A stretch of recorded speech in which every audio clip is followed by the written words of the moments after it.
Hello అండి. అందరికీ నమస్కారం. ఈరోజు మళ్ళీ ఒక మంచి కథతో మీ ముందుకొచ్చేసాను. కథ పేరు నిజమే. నేను చేతకాని దానిలాగే ఉన్నాను. నువ్వు చేసేది మాత్రం తప్పే. ఈ కథను రచించిన వారు రాధా సింధూరా గారు. ఇంకా కథ మొదలుపెట్టేస్తున్నానండి. ఆదివారం ఉదయం 6:30 గంటలు దాటుతుండగా శ్రావణికి మెలకువ వచ్చింది. ఇంకాసేపు పడుకుందామనుకుంది కానీ ఎంత ప్రయత్నించినా నిద్ర రాలేదు. ఇంక మెల్లగా లేచి ఫ్రెష్ అయ్యి బయటకి వచ్చింది. హాల్లో సోఫాలో కూర్చుని కాఫీ తాగుతూ కబుర్లు చెప్పుకుంటున్న అత్తామామలు ఒకసారి ఆమె వైపు చూసి చిన్నగా నవ్వి మళ్ళీ మాటల్లో పడ్డారు.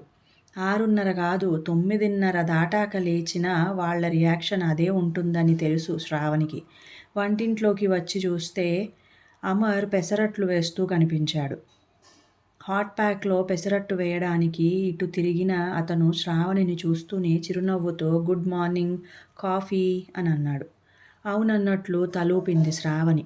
ఒక్క నిమిషం అని పెనం స్టవ్ మీద్నుంచి దింపి చట్నీ గిన్నె, హాట్ ప్యాక్ తీసుకుని ఇప్పుడు కాఫీ కలుపుకో అని డైనింగ్ రూంలోకి వెళ్ళిపోయాడు. శ్రావణి అభావంగా ఉండిపోయింది. వాక్కాయ తింటే ఇన్ని ఆరోగ్య ప్రయోజనాలా? తర్వాత కాఫీ కలుపుకుని కప్పు తీసుకుని బాల్కనీలోకి వచ్చి నిలబడింది. లోపల శబ్దాలు విని అమర్ లంచ్ కోసం కూరగాయలు తరుగుతున్నాడన్నమాట అని అనుకుంది. అత్తారింట్లో తనకి ఎలాంటి రిస్ట్రిక్షన్ లేవు. వంట పని, ఇంటి పని తనే చేయాలని లేదు. ఉద్యోగం చెయ్యి లేదా చెయ్యకు అనేవారు లేరు. ఇలా ఉండు, అలా ఉండకు అని ఆజ్ఞాపించేవారు కూడా లేరు. తనకి సంపూర్ణమైన స్వేచ్ఛ ఉంది. అయినా ఎందుకు ఈ అసంతృప్తి? తను కోరుకున్నది ఇలాంటి జీవితమే గదా. అసలు తన ఆలోచనలో తప్పు ఉందా? ఎంతో ఆలోచించాకనే కదా ఈ నిర్ణయం తీసుకుంది తను అనుకుంటూ నిట్టూర్చింది శ్రావణి. శ్రావణిది ఉమ్మడి కుటుంబం. ఆస్తిపరులు కాకపోయినా మంచి పేరుకి మాత్రం లోటు లేదు. ముఖ్యంగా శ్రావణి తల్లి శారదాగారి గురించి బంధువులందరూ మంచిగా చెప్పారు. ఈ సంబంధం వచ్చినప్పుడు అమర్ తల్లిదండ్రులు నరసింహం, సుశీల కుటుంబం ఎలాంటిది, అమ్మాయికి అబ్బాయికి ఇష్టమేనా అని మాత్రమే ఆలోచించారు. శ్రావణి పెళ్లికి ముందే అమర్తో నేను ఎంతో ఇష్టంతో ఈ ఉద్యోగంలో చేరాను. నా జీవితం నాకు నచ్చినట్లు గడపాలి అనుకుంటాను. మిమ్మల్ని, మీ కుటుంబాన్ని గౌరవిస్తాను. అలాగే మీరు కూడా నన్ను తక్కువగా చూడరని అనుకుంటున్నాను అంది. అమర్కి శ్రావణి అలా చెప్పడం నచ్చింది. అతని ఇంట్లో కూడా ఎదుటివారి మీద పెత్తనం చేయడం ఎవరికీ ఇష్టం లేదు. పెళ్లి చక్కగా జరిగింది. శ్రావణి అత్తారింటికి వచ్చింది. నెల రోజులకే అత్తమామలకి కోడలి ప్రవర్తన కాస్త ఇబ్బందిగా మారింది. అలా అని శ్రావణి వాళ్ళనేమనేది కాదు. కానీ ఏదో దూరం. తనకి కూర నచ్చకపోతే మళ్ళీ ఇంకో రకం చేసుకునేది. పోనీ నాకు ఫలానా ఇష్టం అని చెబితే అలాగే చేద్దామనుకుంటే అలా కూడా చెప్పేది కాదు. మొహమాట పడుతుంది అనుకుని అమర్ శ్రావణి రోజు మనం ఇద్దరం కలిసి వంట చేద్దామా, నీతో గడిపినట్టుంటుంది అంటే సరేనంది శ్రావణి. కానీ అన్ని విషయాలలో ఇంతే. ఏదైనా చెప్పబోతే నాకు అలవాట్లేదు అనో, ఇష్టం లేదు అనో ముక్తసరిగా చెప్పేది. కొత్త గదా అని వాళ్ళే కలుద్దామనుకున్నా కుదిరేది కాదు. కనీసం ఆమె ఇబ్బంది ఏంటో తెలుసుకుందామని అనుకున్నా శ్రావణి అవకాశం ఇచ్చేది కాదు. ఒకరోజు ఇంటికి బంధువులొచ్చారు. శ్రావణి పనుందంటూ గదిలోంచి బయటికే రాలేదు. వాళ్ళ మర్యాదలన్నీ సుశీలే చూసుకుంది. కోడల్ని చూడాలనే వచ్చాం కానీ అవ్వనే లేదు అంటూ వెళ్ళారు వాళ్ళు. ఆ మాటలకి అమర్ బాధపడ్డాడు. అసలు శ్రావణి ఎందుకిలా చేస్తుంది అనుకుని గదిలోకి వెళ్ళి ఆమెనే నేరుగా అడిగేశాడు. ఎందుకు రావడం? మర్యాదలు జరిపించుకుని మళ్ళీ నాకు వాళ్ళు వంకలు పెట్టడానికా అంది శ్రావణి. ఆ మాటకి అమర్ చిరాగ్గా అసలు వాళ్లతో ఒక్క మాటైనా మాట్లాడకుండా వంకలు పెడతారని ఎలా అంటావు? ఇప్పుడు మాత్రం నీ గురించి ఏమనుకోరా? వచ్చి పలకరిస్తేనే నీ తప్పు ఉండేది కాదు. ఇప్పుడు నువ్వే వాళ్ళకి అవకాశం ఇచ్చావు అన్నాడు. నాకిష్టం లేదంటే అర్థం చేసుకోరేం? అదే మా డ్రీమ్ రోల్ అంటున్న కథానాయికలు. ఇంకేం అర్థం చేసుకోవాలి? అర్థం చేసుకోవడం అనేది రెండు వైపులా ఉండాలి. మీ అమ్మగారు చూడు అందరినీ కలుపుకుని ఎలా ఉంటున్నారు. నువ్వు అసలు ఈ ఇంట్లో మనిషిలా ఉంటున్నావా అన్నాడు కోపంగా. ఆ మాటతో శ్రావణి ఆవేశంగా ఓహో అర్థమయ్యింది. నేను మీకు సేవలు చేయడం లేదనేగా. మీకు కావాల్సింది మీరు మీ వాళ్ళు చెప్పినట్టు నడిచే ఒక రోబో అంతే అని గెస్ట్ రూంలోకి వెళ్ళి తలుపేసుకుంది. అంత అర్థం లేకుండా మాట్లాడుతున్న భార్యకి ఎలా నచ్చజెప్పాలో తెలియలేదు అమర్కి. పడుకుందన్న మాటే గాని మర్నాడు ఏం గొడవ అవుతుందో అని భయంగానే ఉంది శ్రావణికి. తను కావాలని అలా అనలేదు.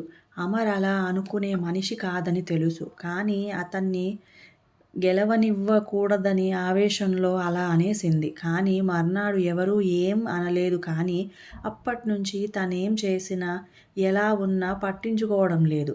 అలా అని దెప్పడం, మాట్లాడకుండా ముభావంగా ఉండడం కూడా లేదు. ఏదో పరాయి వ్యక్తికి గౌరవం ఇచ్చినట్టుంది.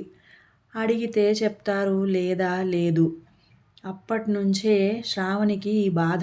నిన్నేమైనా తిడుతున్నారా, కొడుతున్నారా?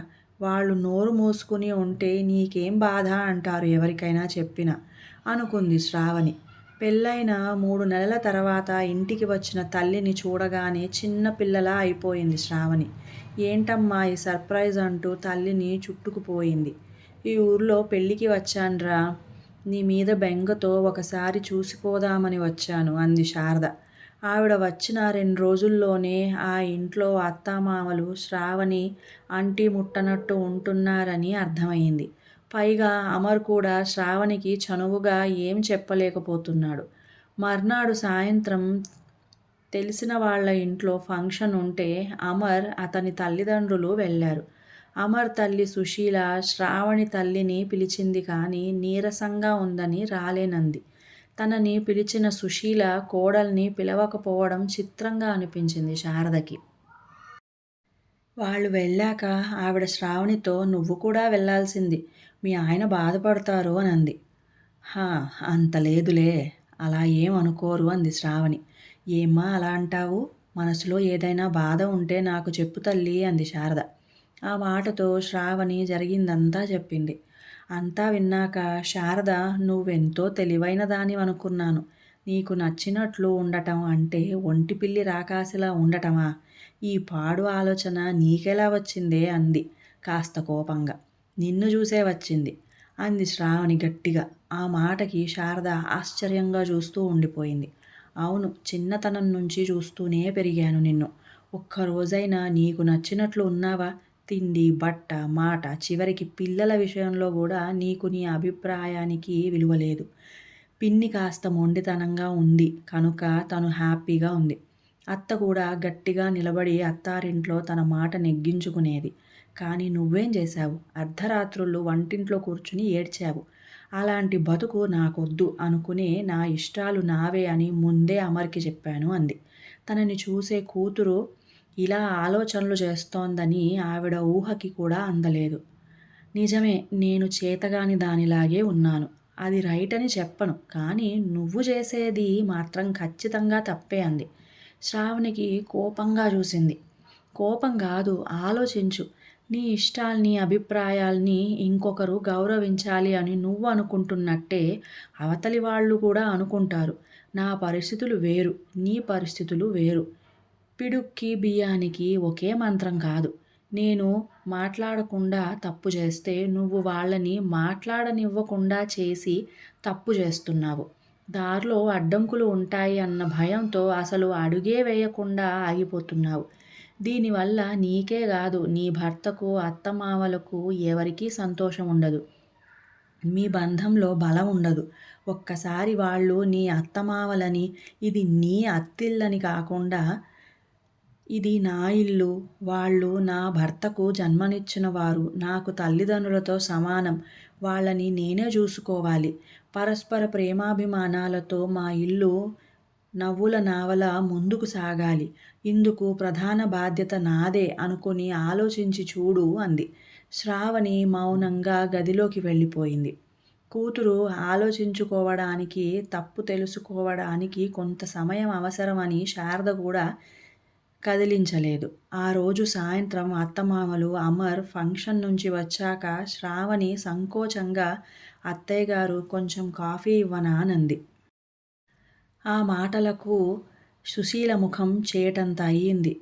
ఇవ్వు తల్లీ అంది నవ్వుతూ. శ్రావణి కాఫీ కలుపుతూ నేను మాట్లాడితే ఎంత సంతోషించారావిడ. కోడలు మాట్లాడింది అనే ఆనందమే తప్ప నిన్నటిదాకా నేను మాట్లాడలేదన్న కోపమే లేదు. వాళ్లతో కలుపుగోలుగా ఉంటే తనకి అసంతృప్తి తగ్గింది. అమ్మ అన్నది నిజమే, నేను తప్పుగా అనుకున్నాను అని ఆలోచిస్తూ ఉంది. కాఫీ నేను సర్వ్ చేయనా అంటూ వచ్చిన అమర్ కాఫీ పక్కన ప్లేట్లో బిస్కెట్లు చూసి ఎవరికివి అన్నాడు. మనకి అని కాఫీ ట్రే తీసుకుని హాల్లోకి నడిచింది శ్రావణి. పెళ్ళయ్యాక మొదటిసారి శ్రావణి మన అనడంతో అమర్ మనసు నిండిపోయింది. అత్తయ్యగారికి ఫోన్ చేసి సాయం అడిగి మంచి పని చేశాను అనుకుని తను కూడా బిస్కెట్లు ప్లేట్తో నడిచాడు అమర్. ఇంకా కథ సమాప్తం. ఈ కథ మీకు నచ్చినట్లయితే ప్లీజ్ లైక్ చేయండి, షేర్ చేయండి, సబ్స్క్రైబ్ చేయండి, అలాగే మంచి కామెంట్ కూడా పెట్టండి. అలాగే నా సంగీతం ఛానల్ సాగరిక సంగీత మండలి యూట్యూబ్ ఛానల్ని కూడా సబ్స్క్రైబ్ చేసుకోండి. మంచి భక్తిరసమైన పాటల్ని వినండి. ఇంకా సెలవు.